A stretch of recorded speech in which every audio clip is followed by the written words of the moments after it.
you ready for Radiothon?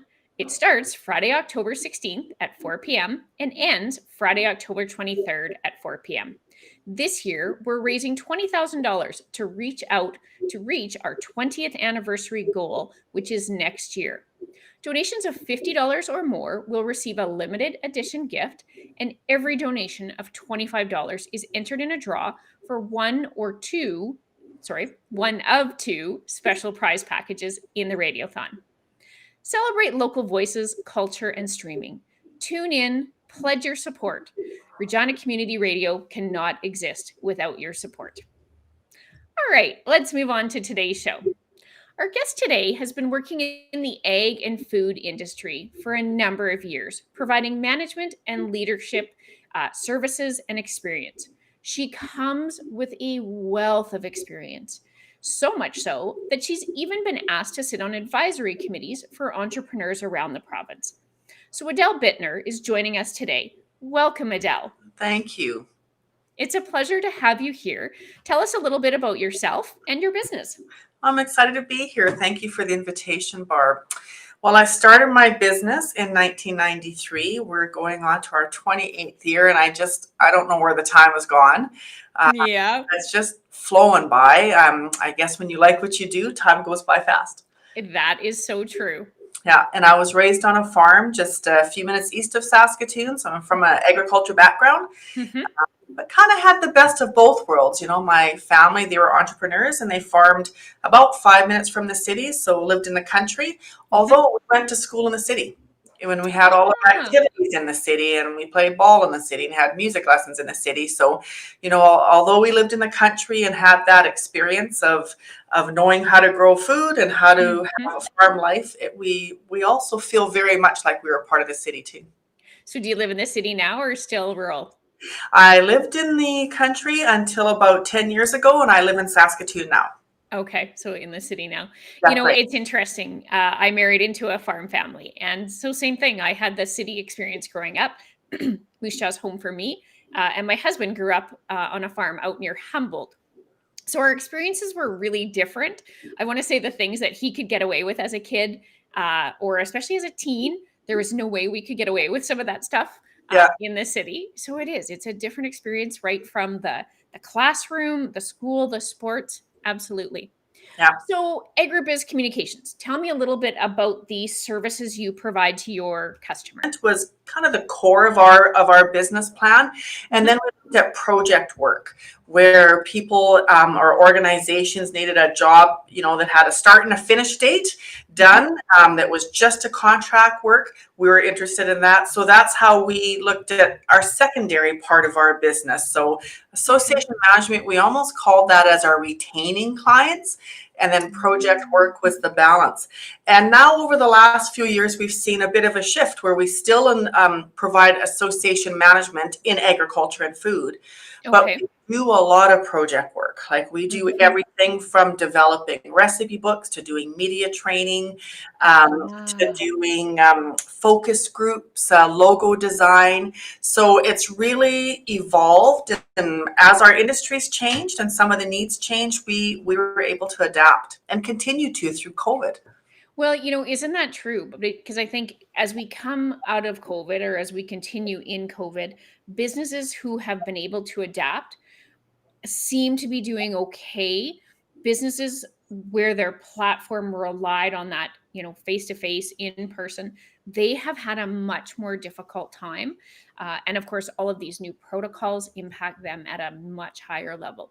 So I presume that you were probably able to move a lot of your work and business online, Zoom, Google Meet, Skype, all those sorts of technology?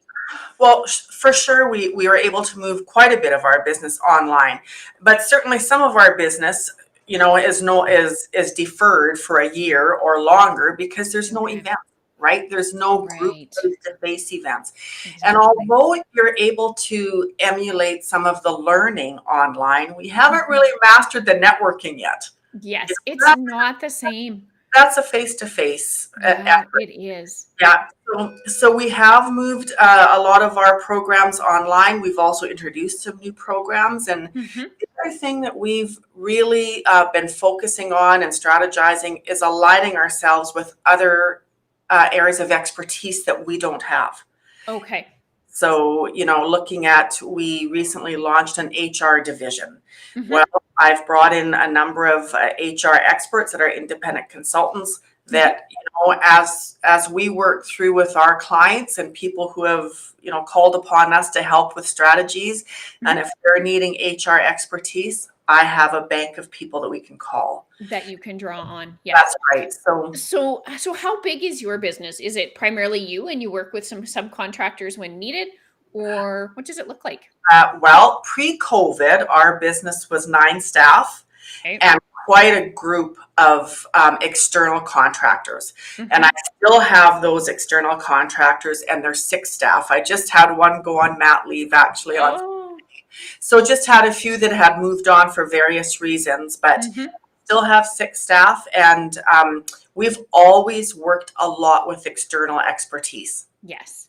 So and we are the same in my business. There's when you need a specific skill set, it doesn't tend to be, a skill set that you use often. It's more efficient for the client to not retain that skill set, because that's going to impact pricing and things like that. So yeah, I think it's becoming more common nowadays. And I always like to talk about that virtual model. So were you a virtual model before, or did you have a physical space? We have a physical space, and our company is a little bit unique in the sense that we have a professional office, and I have staff here, obviously, and myself, Monday to Friday, and our office serves as the office to a number of our retaining clients. Okay. So, often a association or an industry may say, you know what, they can't have a full-time office presence or office complement of staff. They don't warrant it, but they want to have the illusion of a full-time office and have access. So our office serves as the office to several others. But I've also always been a contractor, never an employee. So as you mentioned earlier, where you draw on a bank of other people, 30 years ago when I started, or 28 years ago, that was a very unique model. Oh, absolutely. Yeah, absolutely. And in fact, I think so much so that at the time, people would have felt a little bit uncomfortable with that model, because it was so uncommon. Everybody was a 30-year employee of a business, absolutely. Yeah, 30 years, looking for the benefits and that sort of thing. And I know, I was in my late 20s when I started, and when I would knock on doors and build my network, I'd say I'm a contractor. And it was very new, right? Yes, absolutely. And even nowadays, I think if you were to talk to my family and ask them what I do, they'd kind of give you a look at, we're not really sure. Yeah. We know the computer goes wherever she goes, and we know they haven't lost their house, so the business must be paying the mortgage. I don't think they have a clue. And it's not, that's not a derogatory statement. It's really tough to understand the virtual environment when you are so used to that traditional, Monday to Friday in a school, or, wherever you might be working.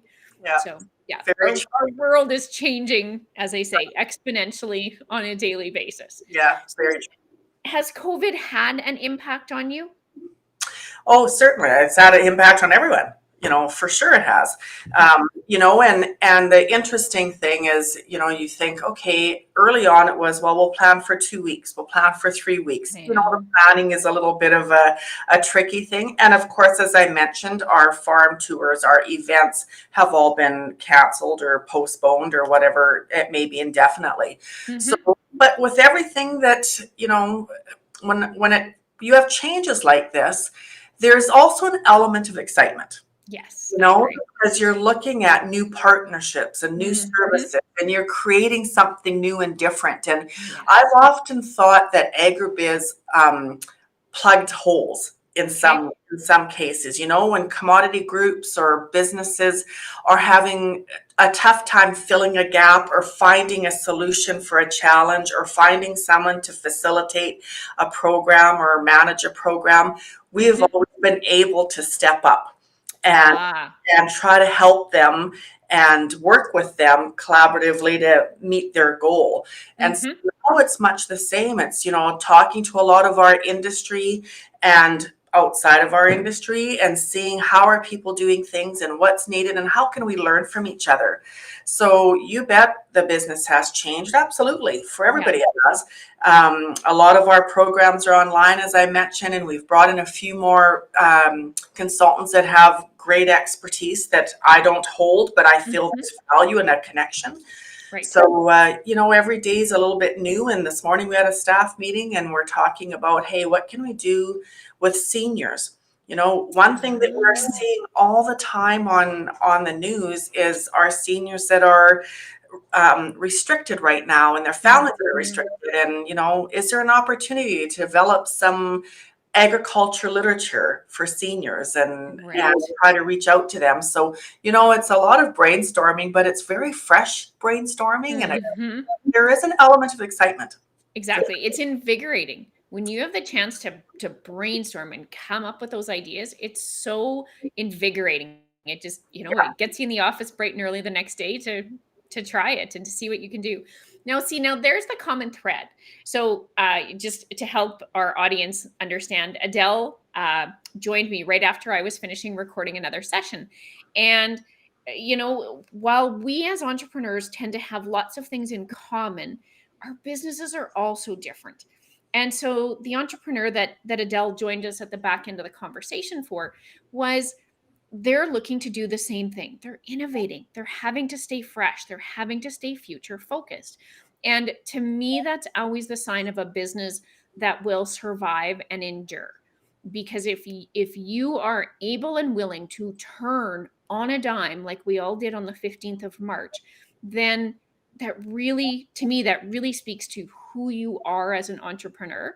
You see yourself having a responsibility in supporting your clients, employing your staff, right? And that's not necessarily everyone's take on, how do I continue to operate, right? So kudos to you. I think Oh, that's a fantastic thing. Absolutely.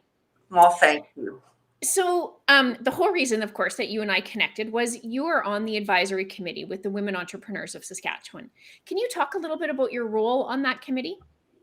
Oh, that was such an honor to be on that committee. It was a 10-month adventure where the women's entrepreneur, together with support from the ministry, put together an advisory committee to look at how we can reduce the gender gap in the professional world, essentially. You know, Mm-hmm. we did some studies on pay equity, on accessing capital, on how we can make the workforce more of a level playing field. Right. And through that, we identified a handful of gaps that we presented to our ministry of areas that need to be continually researched to try to lessen that gap. Okay. So there were, I think there were 10 women and 2 gentlemen that were on our committee, Mm-hmm. and we met several times from September till just this June. Okay. And all of the players came from very different backgrounds. There were a couple of us that had an agriculture background Mm-hmm. or ag business background, but there were a variety of others as well, from pharmacy to Hilberg and Burke to Connexus Credit Mm-hmm. Union, Western Business Machines, just a variety of representatives. And it was really an interesting experience, and I appreciated the opportunity. Yeah, absolutely. So when you think about the work the committee did, and you think about that final report, was there anything in that final report that surprised you? Well, one thing that surprised me a little bit because in my line of business, I didn't need to go down this path, Okay. but some of the research showed that women had a difficult time to access capital. Mm-hmm. And it was tougher for women entrepreneurs to access capital versus male entrepreneurs. Mm-hmm. I wasn't aware of that, Barb, when I came on the committee, just because everybody's business is different Yes, and absolutely. and varying levels. So that certainly was a surprise, or was a surprise to me. It was new to me. Mhm. And another thing that came out of some of the discussions, and it wasn't one of their recommendations, but I must say it is something that has come up in my world a great deal, because I talk to industries from across the province in rural areas as well. Mhm. It's the fact that, we can put a man on the moon, but we can't have good internet connection throughout Yes. rural Saskatchewan.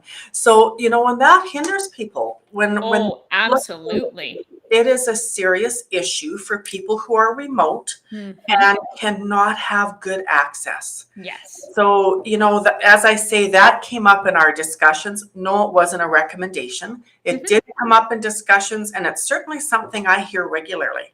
Yes. So, Yeah. but anyway, but accessing capital was probably that was something I wasn't quite aware of. I always felt there was a need for mentorship, and Mhm. that came through. Okay. Some streamlining access to data, programs, and networks that came through. But there are a handful of recommendations that came through on the report, so it was Mhm. very worthwhile. So here's a question that I've asked a few guests in the past. When we look at gender roles, the gender roles are definitely changing. If you look back to maybe your parents or even your grandparents, who did what is probably quite a bit different than what you may have done if you have children, or what you may see with your grandchildren. And I've often wondered how many generations will evolve, will pass before there is no gender role, before it's simply we raise the kids, we do the laundry, versus she does and he does. And I watch, even in my own kids, because I'm very fortunate, I have a very supportive spouse, I work crazy hours and we do many of them most of the time, and he steps in and he'll do the groceries, or he'll, okay, we'll do the laundry, but you get the gist, right? And so I often wonder how many generations will pass before those gender roles won't exist. Yeah, and that's a great question. I think, part of change uh, happens when there's awareness. Hmm. And this was part of what we did, was we raised the awareness of what the gap is. Hmm. So that study wasn't done before. Right.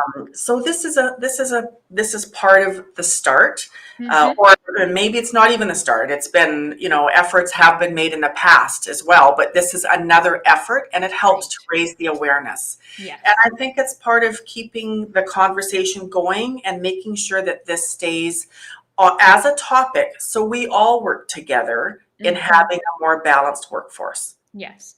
And I think that's a really important point, because I did note that there was challenges for women to gain access to capital. I've heard Prabha talk a number of times about it, and I'm in a very similar position to you. I didn't need to access capital to be successful in business, and so it wasn't a path I had to go down. But I've certainly heard from a number of women who talk about that journey and how difficult it was, and some of the even stereotypical questions where they were being asked for a piece of information or to put a house up for collateral, where men weren't being asked for the same thing. And again, you want to talk about gender roles. When you look at the financial sector and who's asking those questions, that's an industry that has traditionally been blue suit, black suit men. And so all of this is changing. And as much as COVID changed our businesses overnight, I don't think that's changing overnight. That's taking a much longer period of time to change, right? And so that's unfortunate. Yeah. So Yeah. what do you see your role in helping to create this change then? Do you have a role? Is there work you can do with your clients to help additional women gain access to capital or start businesses? Do you see AgriBiz having a role? Well, I wouldn't say my area of expertise would be to help people and guide them to access capital. There will be far more others that would be better versed at doing that and have the experience. However, another area that did come out of the results of the study was the importance and value of having mentorship. And I Ah, feel that is very important for people that are newly wanting to get into business, hmm. male or female. I don't care. Yep, I'm happy to help any young entrepreneur that is wanting to start a new business. I've been exactly. part of a mentorship through an organization called Women in Agriculture for the last number of years. Um, Oh, and I've had a number of members of that group call me, and we've had many discussions where if I can help them and share my expertise, I want to do that. But okay. also, through being in business for almost 30 years, you get to know people. Yes. It's not always through an association that Hmm. people call you for mentorship. Yes. So if I can help, I feel that's something that I'm capable to do, I'm experienced to do, and I have, because I am a business owner and have been responsible for so many different areas. I Hmm. feel I'm fairly well versed, and I'm happy to share my experiences with people that are starting out. Having said that, it's always good to have several people that they can go to, but I'm happy to be one of them. Yes, exactly. And I agree with you. Mentorship is critical when you're getting started. If for no other reason, to have a network of people to pick up the phone and say, how do I do this? Where That's do right. I find this? How do I make this happen? Right? Yeah, It can be as simple as, okay, I need a bookkeeper, right? It doesn't have to be complicated stuff. that's Absolutely. right. That's great. I've lost my train of thought because I was just going to ask you something, so we'll jump into another conversation. So, what does the future for your business, for the ag industry, look like? I have kids; they're in their teens, and so I know it sounds like a bit of a funny question when I start. So they're in their teens, and we've made a point of, food doesn't come from the grocery store. Food is something that's grown. In most cases, and we as a family do try and eat real food much more so than stuff that comes out of packages. But where do you see this going, again, a generation or two from now? Because these kids are already completely disconnected from where food comes from, never mind a couple of generations from now when a banana is going to come out of a wrapper of some sort. So where's this going to go? Well, I think we'll see a number of different things that'll come out of our food industry, not just agriculture, but our food industry. First of all, when we look at the ag industry, the farm community as it is, that is the most technologically advanced industry, Hmm. among the most technologically advanced industries there are. You step into a combine today, it does Yes. not look anything like the combine your parents drove when you Mm-mm. were and I were children. It Exactly. is very advanced because farmers and ranchers want to be the best they can be, and they are environmentalists and they are Mhm. veterinarians. They want to look after their livestock, look after the crop. So Exactly. there's lots of changes in the Mhm. farming side that will continue. Yes. Just like any industry that wants to advance, farming is the same. Yeah. But when we look at the food side, and we look at our culture, our community is changing. We Mhm. we are an international community today, more so, again, if we revert back to when you and I were our children's age. Mhm. And with that, people are looking to have diverse food. Okay. And we are very fortunate in this community in Saskatchewan to have a wide choice of food. Absolutely. When you go to the grocery store, you have a choice of free Mhm. range or commercial or omega-3 or brown eggs or white eggs or small eggs or large eggs. And Yes. that's like all sorts of food choices that we grow. Our Mhm. consumers have that and they'll want to continue having that. So Yes. I think we'll see some new products coming into the market because Mhm. our community is growing from, other points in the country or in the world have come to Saskatchewan and come to Canada, Mhm. and they would appreciate having some of the food. And where we can, I think we'll see that. Exactly. No, I think that's a fantastic point. Yeah, I think too, more learning is online as well. Yes. There's a new website that is done in Saskatoon called Canadian Food Focus, and it really answers a lot of great questions because not everybody has had the opportunity to be connected to the farm. Mhm. So it offers some awesome information, as does a national group called Canadian Center for Integrity. They Ah. have wonderful information on their website too. Mhm. Yeah. Okay. That's fantastic.